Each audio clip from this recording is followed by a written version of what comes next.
Hello, fellow humans, and welcome back to the Dungeon Meshi program. I started working on Chilchuk, but I didn't finish Marcel.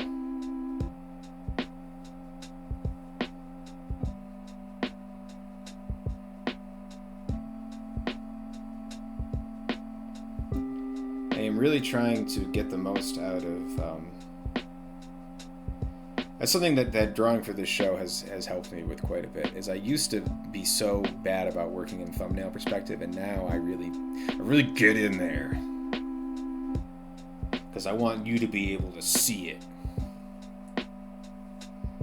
I care about your experience.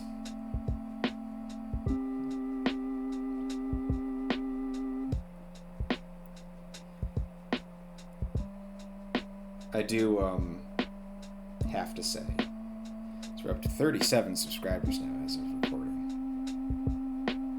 and I am very pleased that you're here with me.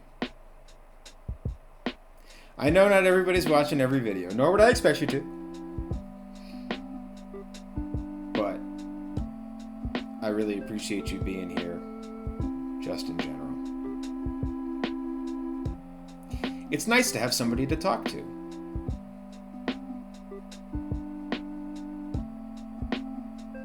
Because a lot of this work is me with my headphones on listening to music or something and staring at a computer monitor in silence. So being able to vocalize,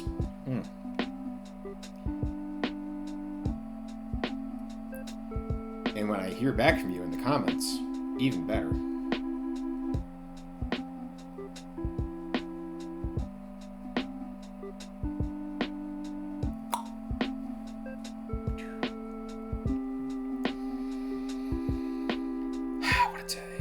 What a day.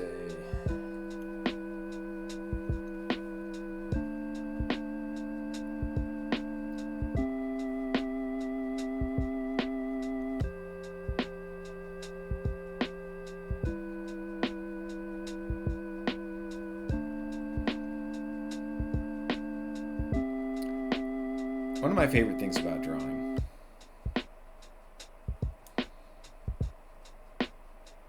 and I leave little imperfections all over the place. Part of that's because of time constraints. Part of that is because I don't really want things to look perfect. I want things to look very good. I want things to look very stylish. I want things to look very impactful. I use that word a lot. But most of what I want is something that I made, right? Something that's obviously made by hand. Even if those hands are using digital tools to create, it's still handwork. My hands are going the whole time. These hands...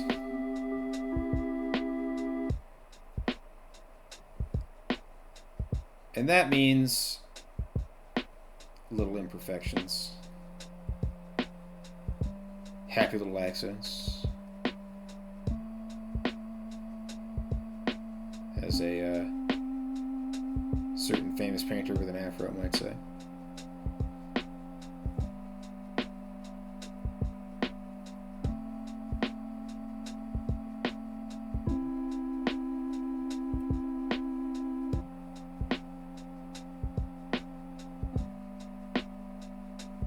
I feel like the only thing anybody wants from art is to be... Ooh, you're gonna like this. Choking on it. To be, to be noticed and appreciated for who they are. And maybe that's why art as a product can become so maligned, right?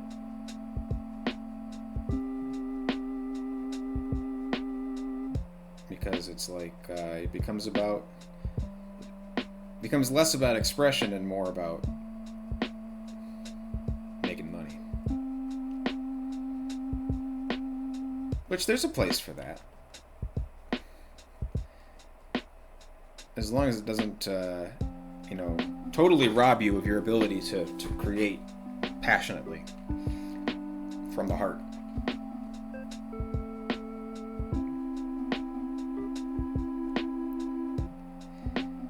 It's something that I always think to myself whenever I hear somebody complain about how, oh, everything's about identity now. Oh, it's identity politics in my media.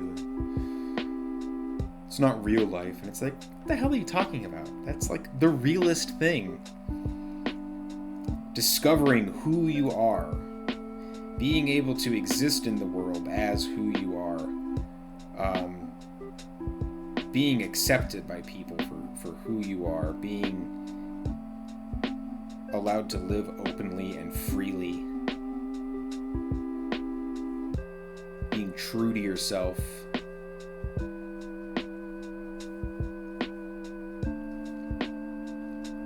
It's like the core of being and existence and story and character. And it always has been.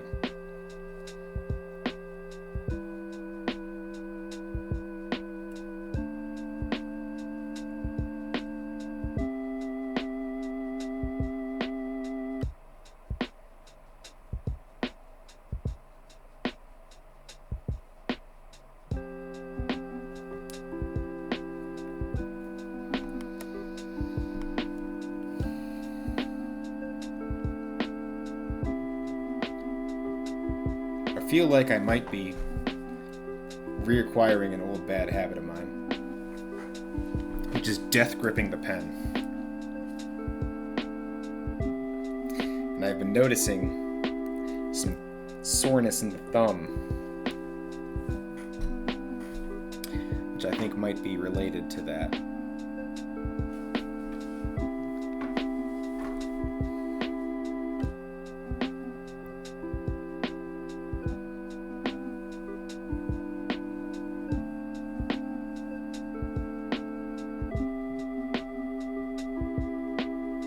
Always got to try to move from the shoulder. Ooh, that feels good. Of course, then your shoulder gets tired. It's just no winning.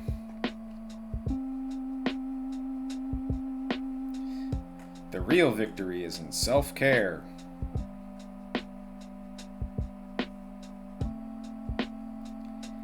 In all honesty, though, I'm always honest. I try to be. I joke around a lot, but maybe I should say in all seriousness, right? I know a lot of artists who have injured themselves from overwork. And you gotta listen to your body, and you've gotta know when to say, I need a rest.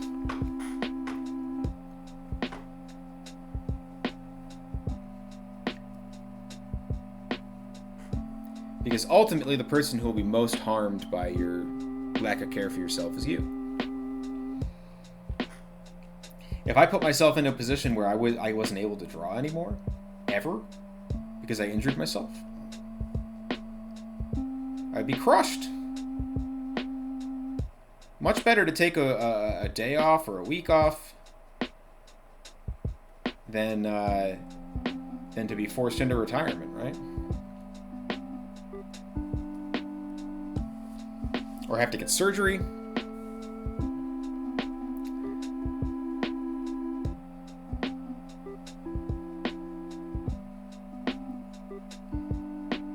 And there's a lot of people who I know who, not a lot of people that I know, but there are people that I know who have overcome operations and physical therapy for arm, shoulder, wrist, elbow, that sort of thing. And I'm very proud of them for doing that. Because a lot of times, yeah, you don't realize your mistake until it's too late. That's just a reality of life. That happens.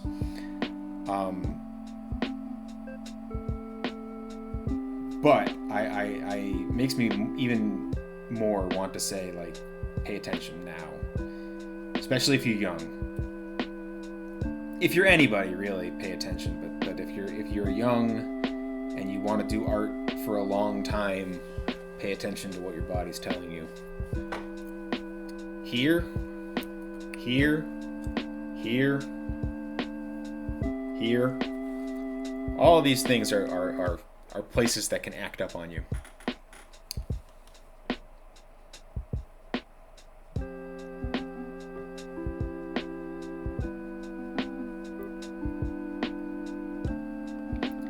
Or like I was talking about how I've been having back pain lately, and it's like my lower back hurts because I do a lot of sitting because I'm an artist. Actually, with my new swivel stand, I have the ability to work from a standing position. I should try that sometime. But not only do I sit a lot, I sit like a goblin. I cross my legs, I sit on my legs, I slouch. Bad habits.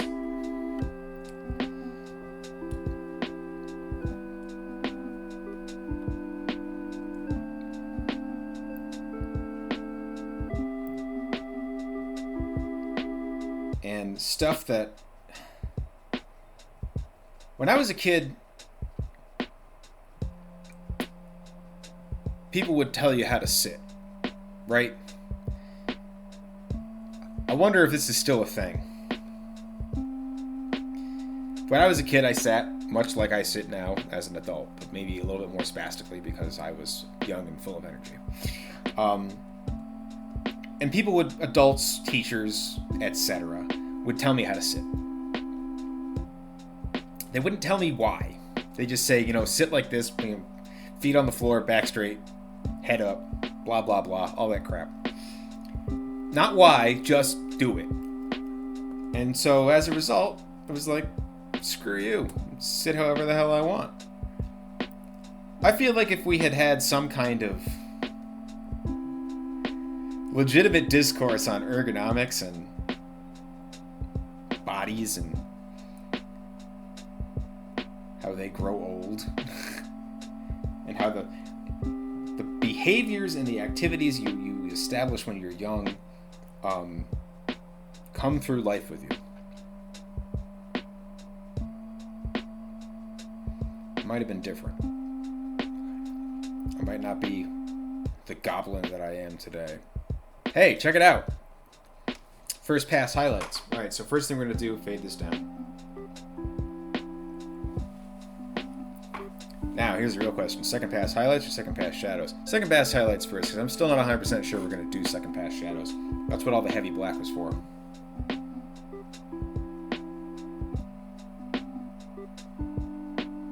Change the layer color to white. Don't want to fade it down. We're going to leave it at 100%. We're going to color in black. Not with a pencil, but with marker tool. Shove that over there.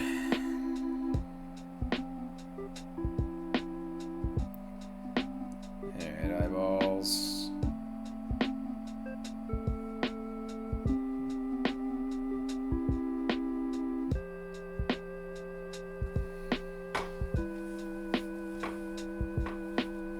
I don't know why I started with Laios' eyeballs. I should have started with Izutsumi's eyeballs.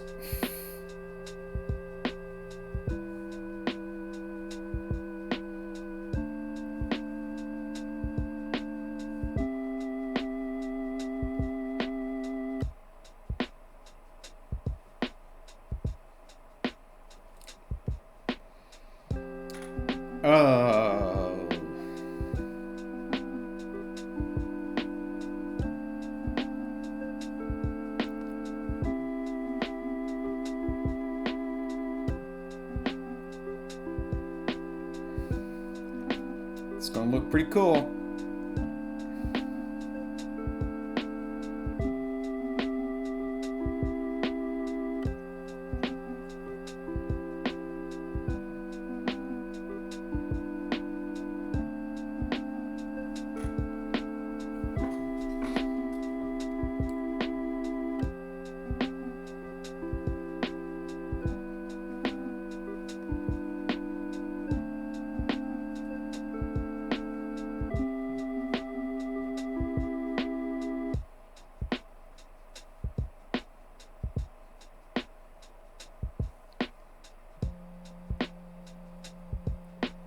Something that's kind of interesting is that I've never thought about is the setup that people have when they sit at a drafting table, right? I don't know if you know what a drafting table is. I have a drafting table. It's over there. There's a sewing machine on it right now, so you can tell I don't use it very much. But it's a table with adjustable height and adjustable tilt that allows you to work on, put a canvas on there and paint, and get it up high. Get a drafting chair that lifts you off the ground.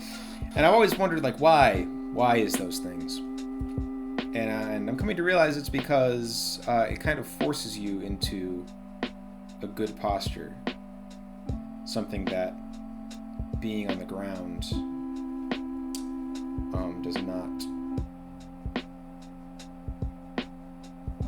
Because if you're sitting in a drafting chair, you really don't have any, because you're off the ground, you don't really have any choice but to put your feet on the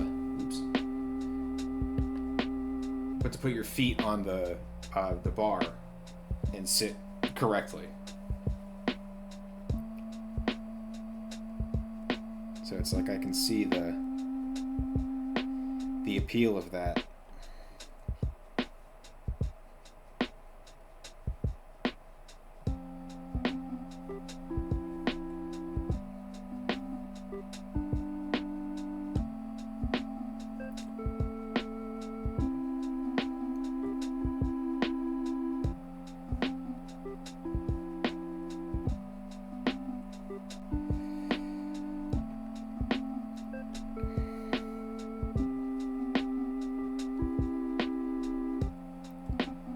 So we're going through, we're rendering up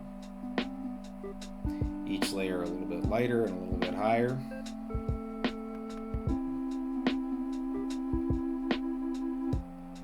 Could theoretically keep going on the rendering, but I think two layers of light is enough. Because you got to remember that there's also a flats layer in there and there's a layer of shadow. So it's not really 2 layers, it's 4.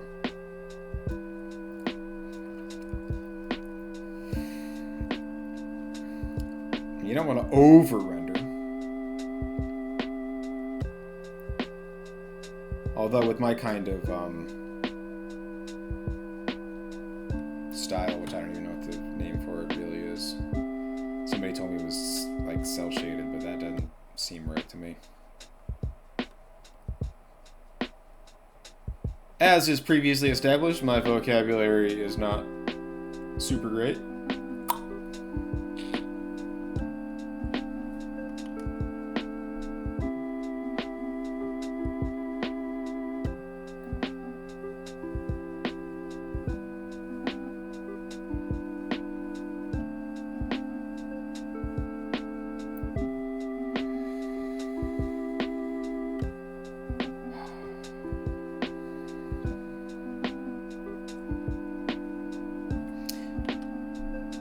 Rendering can be an almost meditative experience if I didn't open my mouth to talk every 30 seconds.